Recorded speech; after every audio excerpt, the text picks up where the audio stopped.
Hey guys, welcome back to the channel. Good morning, good afternoon, good evening. How's everyone doing? I hope your Sunday is going well. Thank you as always for joining back to watch the video, and I have a few updates for this video. And first I'm going to start with the one that concerns Super Falcons legend Desire Oparanozie. She has now spoken out, regarding something that actually happened a few days ago. Of course, on this channel I reported that the NFF president, actually went on a tour of Europe, where he took the liberty to visit some of our Nigerian Super Eagles players who, are injured at the moment.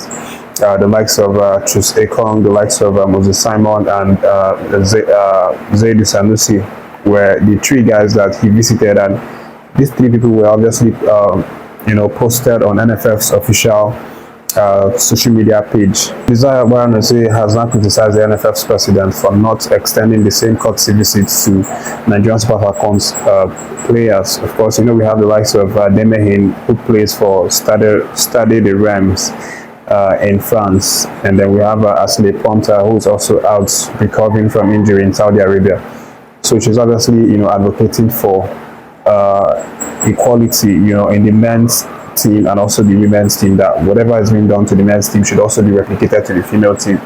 And she raised up a very important point, in her tweet, saying that Demehin, her club side is in France, Stade de Reims, and of course NFF president went to France to visit Oseyi-Samuel. I should have also taken advantage of that visit in France to also reach out to Demehin.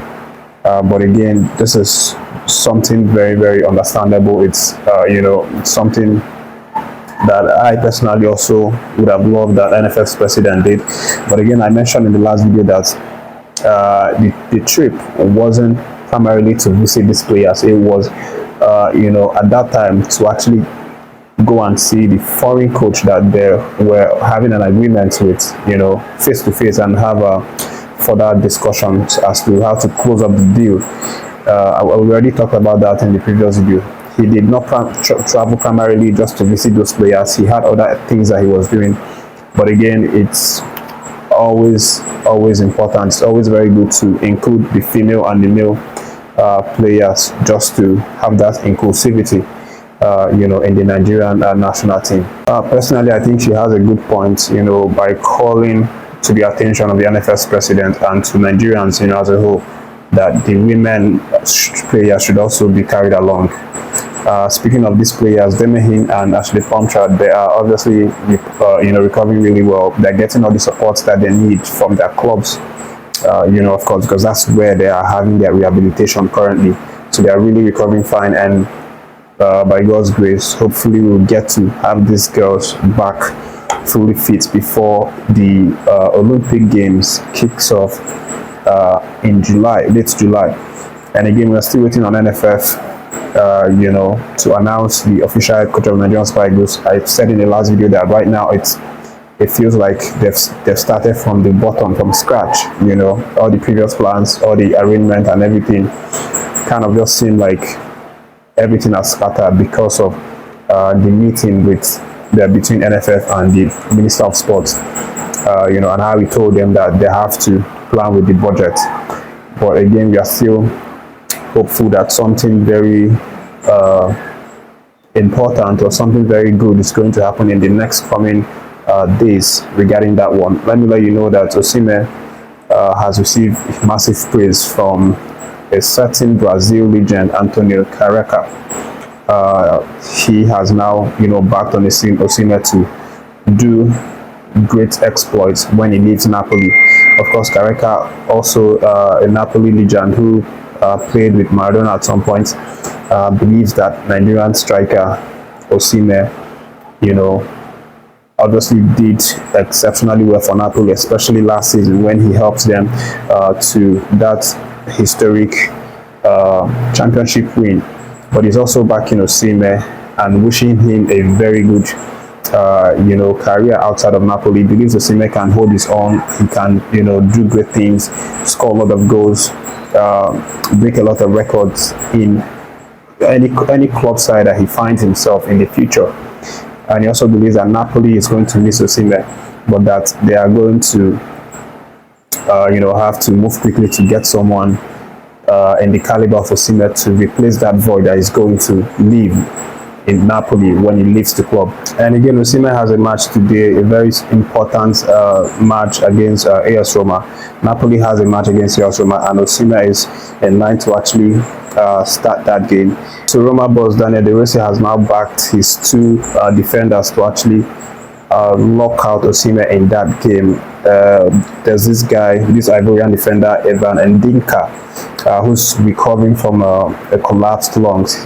From last 2 weeks, but he's just joined their camp and is on course to actually start that game. And his manager is backing him to lock Osimhen. He and Gianluca Mancini, to prevent Osimhen from scoring, from breathing in that game. It's going to be interesting to see how they perform against Osimhen, because we know that Osimhen is one of the best strikers in the world, and he is someone that is obviously very difficult to mark in his day. And this guy Ndinka is not a new guy. He and Osimhen, they've obviously had previous battles. They've had a battle in AFCON at the finals, the group stages, also in Roma previously when Mourinho was there. So it's going to be interesting to see. We also have Ademola Lookman. He has a match today. Well, not as Atalanta welcomes Empoli. Both games, Osimhen's game and Ademola Lookman's game, they are both around 5 p.m. The match should already be on by now, because I'm making this video around 5. But again, definitely going to come here to analyze their performances after the game. So quickly, let me move on and tell you the remaining updates. Oseyi-Samuel is in the news. He is right now a subject of transfer interest from Wolverhampton Wanderers. They are looking to get their backline fortified. Of course, Oseyi-Samuel has been doing great things with Fenerbahce, and is obviously someone that a lot of upsides want to sign. He's currently, doing great things with Fenerbahce, and they are at this second position right now. But it's looking very likely that he might not play in Fenerbahce next season, because he's obviously getting lots of interest. Wolverhampton Wanderers are the latest guys to join in now, as O'Neill wants to fortify his defense, and the price tag right now that Wolf is offering on the table for him is around 12 million euro, which is a very, very enticing price. And based on the reports, Fenerbahce might just be tempted to actually allow him to go, because the money is something that meets their requirements. And to end this update, let me let you know that CAF has now announced that it made a whopping profit of $80 million in the recently concluded African Cup of Nations in Ivory Coast. Of course, this is way more than the previous one. The previous one in Cameroon 2021 was actually $4 million, and this one is $80 million. That's like 26% extra. And the CAF president, Patrick Motsepe, obviously announced this one, and he talked about a lot of things that were improved in the AFCON that was concluded. The goals, obviously it saw a record goal, never been scored before in a record amount of goals, never been scored in previous AFCONs, 119 goals in total. And then it also had a record amount of sponsors, 17 in total, which is 10 more than the previous one. And then in terms of the partnership, TV partnership deals, it reportedly closed down a partnership deal with 110 television networks across different countries. And again, the AFCON, as we know, is one of the most celebrated competitions recently that showcased a very high level usage of VAR, the refereeing, officiating team. Everyone was spot on. But that's the video, guys. Thank you for watching. Make sure to leave a like for this video. Also share the video, guys, to get across to a lot of audience.